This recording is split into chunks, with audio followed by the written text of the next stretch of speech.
Hi guys, this is a continuation to my first book review of The Hunger Games. You'll notice if you watched my last review, it has a pretty similar format and similar pros and cons. Catching Fire, like The Hunger Games, is a classic, in my opinion, since The Hunger Games series is a classic. It's fast-moving and suspenseful. Obviously, since this is the second book of The Hunger Games, it's also an adventure and survival story. Susan Collins introduced a bunch of new characters, for example, Finnick and Beetee, and it's just like really cool characters because they all have their own backstories because they all had to go through the Hunger Games.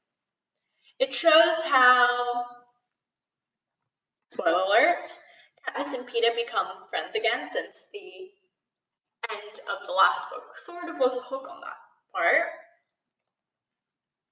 Towards the end of the book, it gets a little rebellious, which I absolutely love, and makes it a little more, not suspenseful, but a lot more interesting, though The Hunger Games was very interesting.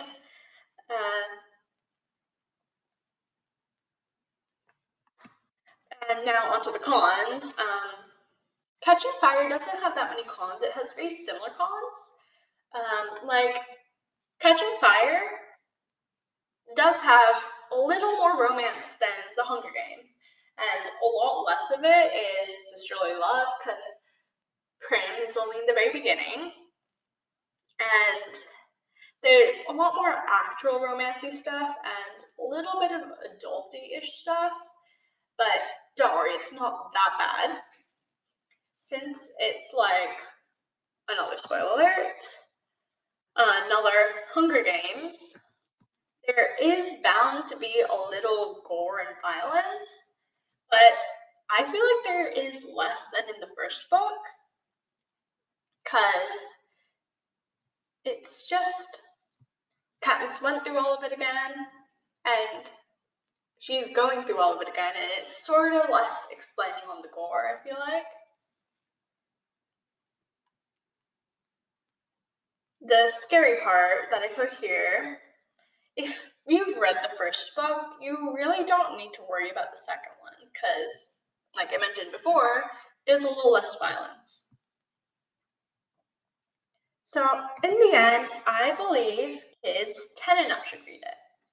The reason it's 10 and maybe even 11 or 12 and not 9, like before, is because it has a bit too much romance in my opinion, and it might be a little too mature for kids.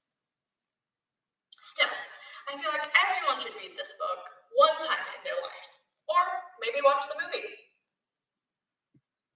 The movie is really good. It nearly goes line by line with the book, but it has a lot less romance. I hope this helped, and don't forget to like and subscribe. And as a sneak peek to my next video,